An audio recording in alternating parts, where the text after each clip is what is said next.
What's good, bro? We're back in here, and today we have our very first big patch for Elden Ring since the game's release. We have a lot going on in this patch. We have literally a whole nother NPC that we didn't even have in the game, apparently, that's just been added with this new patch. We also have new phases to the quest lines that a lot of people may have been confused about, like Nefeli, Kenneth, you know, those type of things. We have a lot of bug fixes, one of those bugs actually being a fix to Fire's Deadly Sin. Speaking of which, there have been some nerfs and some buffs to certain things in this game, and we're going to get to a few things in this video. I'm not going to go over literally everything mentioned in these patch notes because there are a lot. But we'll have a link to the patch notes in the description of this video. However, if you guys don't feel like reading, I am going to emphasize the key things that I feel like you really care about. First, we're going to talk about the additional elements added to Elden Ring. One of the first things that is listed is, or actually the very first thing that is listed, is that we can now see where NPCs are on the map. See, now I personally love this. However, I feel like there is a way to make this a little bit better. It'd be nice if we could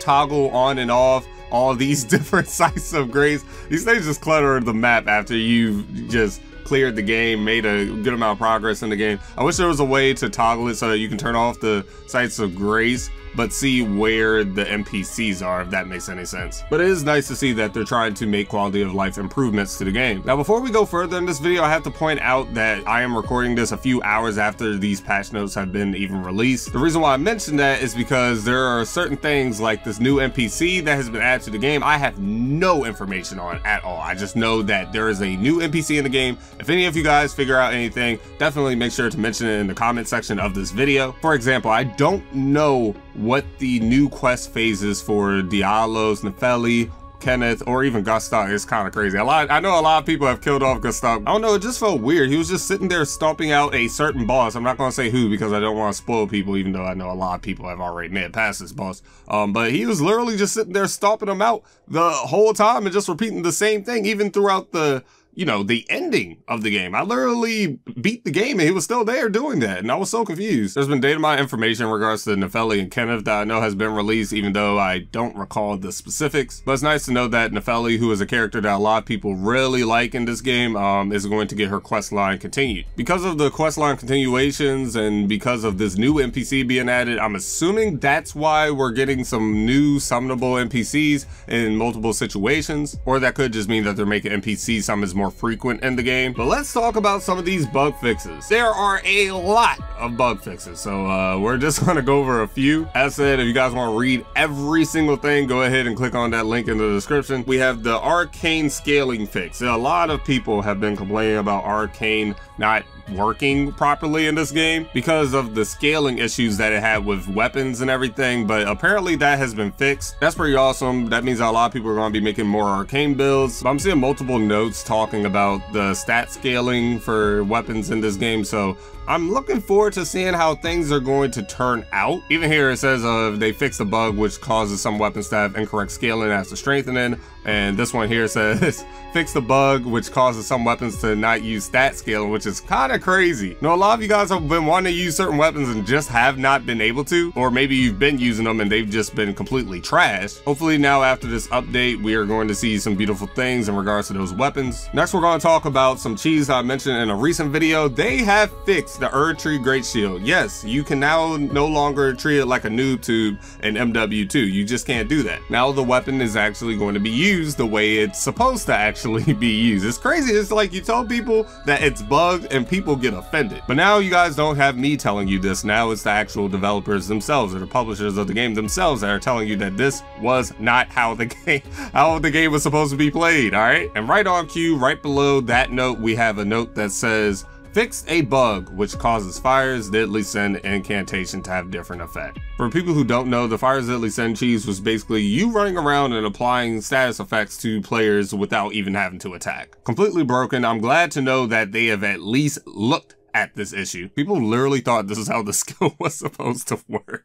It's so crazy to me, but hey, it is what it is. Another thing that has been adjusted, they fixed the bug with the Ash Reward Determination and Royal Knight's Resolve, where basically you can apply the damage buff to other weapons, and It wasn't supposed to do that. A lot of people thought it was, and no, that's not how it was supposed to work, guys. It's only supposed to apply to the weapon that you cast the Ash of War with, you know what I mean? Not to a Sacred Seal so you can do 1 billion damage with 1 attack. And of course, I'm using exaggeration there, but you guys get where I'm getting at. Next, we're gonna move over to the balance changes. It seems like they've increased the drop rate of smithing stones for some enemies. Also, they've added smithing stones to some early game shop lineups. This is absolutely awesome because, oh my god, is it annoying trying to get smithing stones in this game. Especially early on if you're not trying to go into these crazy areas that you have no business being in, or if you're not trying to abuse an exploit, you know, this is kind of nice to say the least. But let's talk about these sorceries for a second. There have been an abundance of sorceries which have been adjusted in this patch, mainly adjusting the FP to damage ratio. Melee builds will get really upset with this, but if I'm being completely honest, let's talk about this for a second, guys. The FP to damage ratio was just not right for a lot of things in this game. Certain skills literally just cost way too much FP for far too little damage. Or maybe they have pretty nice damage, but they still cost just crazy amounts of FP to just keep using. Regardless of how you feel though, whether you like it or you hate it, we all have to accept that sorceries did get a buff in this patch. Outside of simple FP and damage ratio adjustments, we also have increased speed and range to the Great Glintstone Shard. So yeah, as said, sorceries got a buff. Now it's time to talk about Ashes of War. Hoarfrost Stomp has been nerfed. Hoarfrost Stomp now does less damage and it takes more time to just use the skill itself. As of right now, I don't know the exact damage decrease for Hoarfrost Stomp. However, I have seen that it is slightly slower in terms of a cast time. It's not slow as dirt in my eyes. It's actually at the speed and pace that I felt like it should have been, but we'll see. I hope that it's not nerfed to dirt. Hopefully it still is, you know, a viable move and everything. I know a lot of people like it, but I do feel like it was a little over the top in regards to how it was before.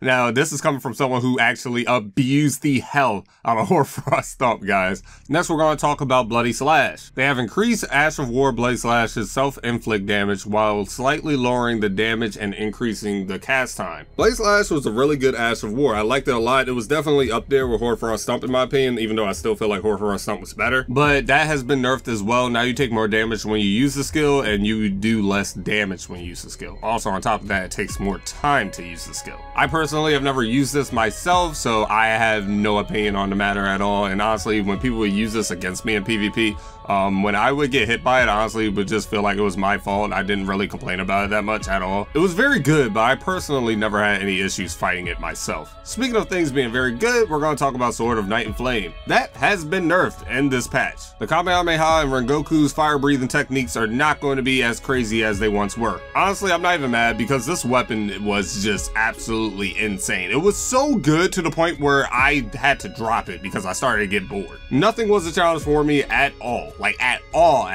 Of course though, there are going to be a lot of people who have been using this weapon who are going to get very upset at the fact that the main reason why they were using this weapon has now been nerfed. I don't know how much it has been nerfed, but hopefully people can still use it. But the last thing about the balance changes that I'm going to emphasize is the change to the Mimic Tier Ash. I know people are going to be crying about this in the comment section, and I'm not going to lie, I completely understand why you would be upset about this. You want to use a Shadow Clone and fight everything like your Naruto. I can relate, I've done that against different enemies in this game plenty of times. But it seems like the Mimic Tier Ash will not do as much damage as it once did, and it seems like the pattern has been changed. However, I have to point this out, guys. I've seen a lot of people saying that the Mimic Tier Ash is still really good, and honestly, my speculation as soon as I first saw this was just that, you know, maybe they just decreased the amount of times that the Mimic Tier will use an Ash of War. Because I literally used to be able to just sit back and watch my Mimic Tier Ash spam certain Ashes of War, and it was crazy. So I'm assuming that has been touched, and of course they mentioned the damage reduction. Of course it's going to do less damage, but I've heard that it's still pretty good right now. But of course there are other enemy and weapon balance changes in this game that are not listed specifically in the notes. One of those things is Moonveil. I've heard that Moonveil has actually gotten a damage reduction, but that is not listed in the balance changes. I haven't tested it myself, but I have heard a lot of people say that the Moonveil has gotten a slight decrease. But guys, go ahead and check out all the notes yourself if you would like. As mentioned multiple times in this video, it's in the description of this video. I did not go over literally everything in the patch notes, so if you guys want to check that out, feel free. But I'm interested in seeing how Bandai and From Software go about making changes to this game. This, of course, is our first big patch, and I know there are going to be a lot of people talking about this. Speaking of which, if you have anything to say about this, say something in the comment section down below. Especially if you have any insight on some of these changes, you know, any specifics, definitely make sure to drop that information down below. But that is going to be about it for me in this video, guys. Make sure to leave a like on the video if you enjoy Elden Ring, and make sure to subscribe to the channel if you would like to see more Elden Ring content from me. But I hope you all have a wonderful day. I'm getting up out of here. Peace.